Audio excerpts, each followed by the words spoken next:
America. I stand before you intending to address some of the most pressing issues facing our nation today. This is one of the most important elections in the history of our great nation. Today, our great country is in a time of crisis. The issues facing our nation have put so much pressure on our politicians and the United States, and the people of our United States need a strong leader who will stand up under this enormous pressure and work for you, Americans. I believe that I am the strong candidate America needs. A vote for Tanner Holmes is a vote for a safe America, a free America, a new America. Today I'm here for you, the people of the United States, the greatest nation on this planet, to tell you what I will do if you put me in the Oval Office. I'll start my tenure as president by revising America's defense strategy. When you tuck your children in at night, I want to know they are all safe because our country is well protected from outside forces. They say the best defense is a good offense, and I believe it. When the United States is attacked and innocent lives are lost, there needs to be a retaliation against the organizations responsible for such deeds. The most important thing we can do to protect this country's great democratic ideals from foreign enemies is to dedicate more money to the defense budget. The military needs money to support our troops in other countries and help develop new technologies to better ensure their safety. The best way to prevent an attack from hostile nations is to promote more research to the development and implementation of a strategic missile defense system. When Korea launches a nuke, I would feel confident knowing there was a system in place to intercept and destroy such a weapon of mass destruction.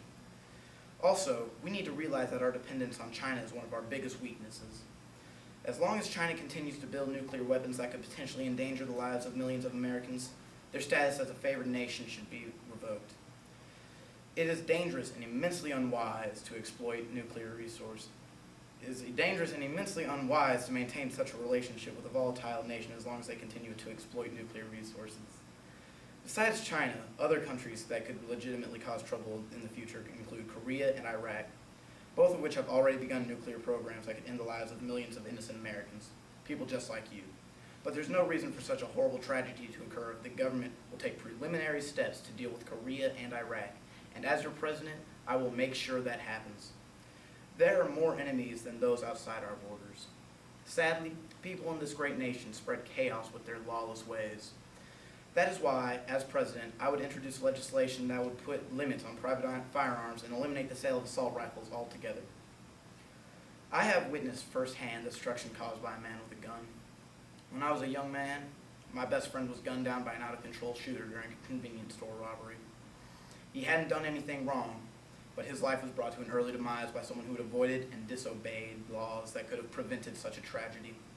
As president, I would introduce legislation that would keep tabs on all guns sold in the United States and put limits on the abilities of civilians and possible vigilantes to carry concealed weapons. The truth is, I feel safer knowing there is less of a chance that one of my children would be gunned down in the streets when they're supposed to be safe, and I hope you all feel the same way. Lately, there have been some questions about my economic policy. As you undoubtedly know, I have a family of my own, and nothing would make me happier than to see them succeed in the business world, and to know that they are taken care of. I tell you, when your family gathers around the table for dinner, I want you to know that your house is paid for. I want you to know you will still have your job when you wake up in the morning, and I want you to know that you will be able to afford to send your kids to college. I want America to know they have economic security, and you will always have the kind of economic security that you deserve. The foundation of capitalism is that the government doesn't have a hand in every company's economic dealings. Companies need to be responsible for their decisions.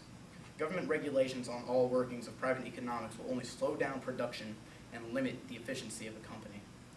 However, as president, I would back an economic policy that would create tax cuts for owners of companies so that they can pass the savings to their valued customers. Capitalism is one of the greatest features of our nation, and I will take steps to ensure that the free enterprise system that is in place today is never endangered by the evils of socialist economic policies that would place government restrictions on the organizations that produce goods and services for this great country. I've also tried to show this through my views on Social Security. You, Americans, are the smartest people on the planet. Of course, it is true that you could do a much better job planning your future than some impersonal government organization ever could.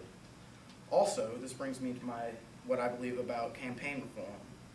Frankly, I believe this is another stance that undermines the capitalist system. If there should be limits on our campaign fundraising, Who is to say there shouldn't be limits on how much money a company can make? The truth is, the amount of money dedicated to a campaign shouldn't matter. People vote for the person they feel is the stronger candidate, not the person who has the fanciest equipment. As president, I would work harder than anyone who has ever came before me to ensure that the spirit of capitalism stays alive in this great nation forever. Another major issue of debate in this election is the condition of the environment. The truth is, there is no conclusive evidence to support the conjecture that the human-based global warming is an actual phenomenon. The fact is, America, that the state of the environment is not our fault. The truth is that the Earth has been warming up and cooling down for as long as it has existed. In fact, some of you may remember that in the 70s, the chief concern would be that one day we would be experiencing another ice age. As we can see today, that isn't happening soon. Dramatic shifts in climate do not exist.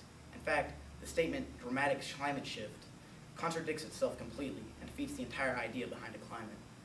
Climate changes can only take place over long periods of time, certainly not over a few years because of greenhouse gas emissions. Which brings me to my next point. Many of you are worried about the high prices of gasoline. I have good news for you, America. As your president, I will take steps to alleviate the pressure we have all been feeling from the high prices of fossil fuels. These policies would include drilling on federally owned lands and in the Gulf of Mexico. The best part is that after these changes are implemented, you would no longer have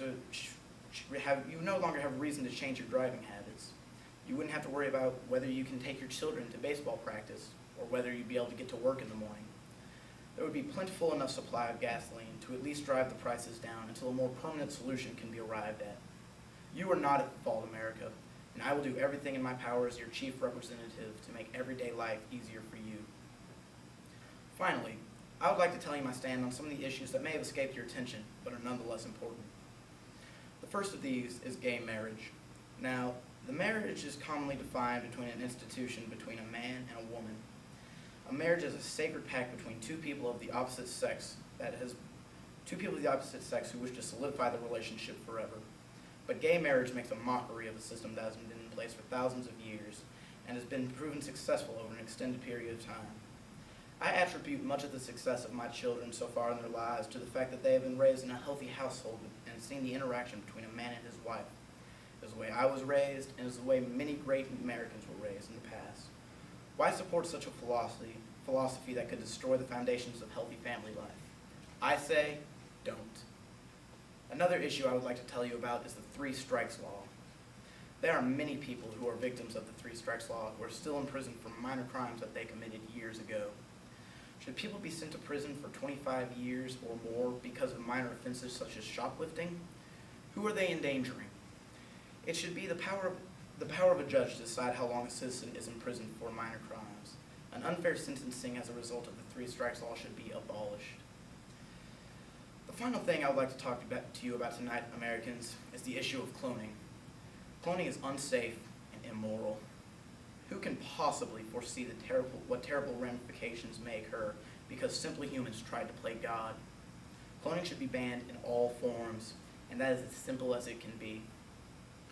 So as I stand before you today, I want you to know that I am here for you. The future of our nation as a whole depends on the decision you make in this election. As you fill out your ballot, please remember what I stand for, and what New America stands for, and how your vote can help affect the future of tomorrow. I will be honored to serve our great nation with your help. Vote New America. Thank you, and God bless.